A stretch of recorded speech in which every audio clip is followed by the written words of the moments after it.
labarin wayar smart da mai kanta rashin smart, wato Bala Smart. Ku biyo ni don nishaɗantuwa a cikin wannan labari namu mai nishaɗantarwa. Akwai wani mutum mai suna Bala Smart, amma gaskiya dai shi kaɗai ne bai da smart a cikin dukkanin abubuwa da yake yi. An fi kiransa da Bala Smart saboda yana son komai na zamani, waya, mota, tufafi, kai har ma da kwalliyar Sholes mai walƙiya. Ranar wata Asabar, Bala ya je kasuwa da niyyar sayan sabuwar waya wacce take iya magana da kai, ta gaya maka lokacin da za ka sha ruwa, kai har ma ta iya gane lokacin da ba ka yi wanka ba. Sai ya saya waya mai tsada sosai, yana farin ciki kamar wanda aka ba shi muƙami. Yana dawowa gida, sai ya kira abokinsa Kabiru. Kabiru, kai wannan waya ta fi mutane hankali fa.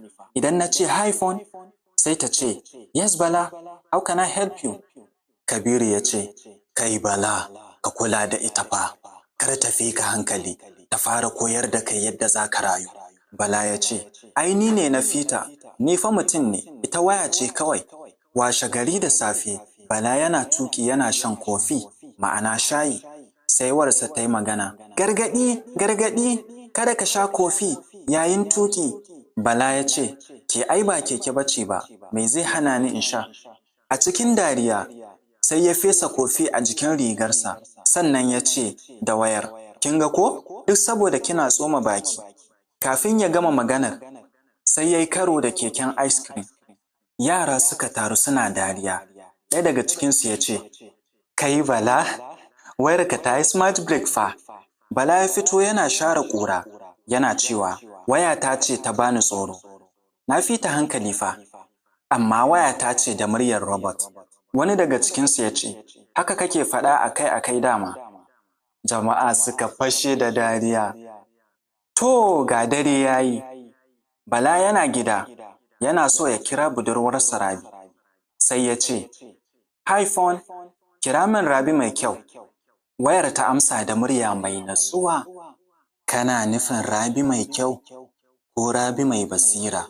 Domin waccan Rabi mai kyau ba ta amsa kiranka kwanan nan.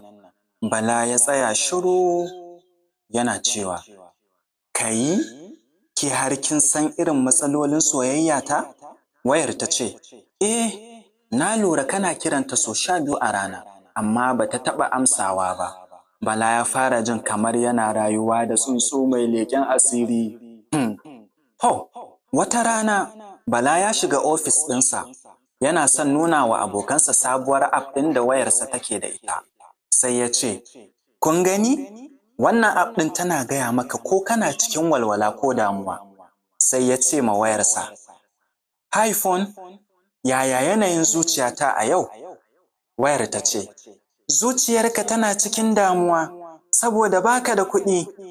Ofishin ya fashe da dariya.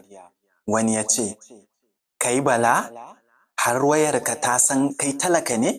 Bala ya ji kunya, amma sai ya ce, ai ba komai, mu dai muna dariya da ita. Amma cikin zuciyarsa yana tunanin, kai, wannan waya na fara tsoronta. Ana nan, sai daren Lahadi ta yi.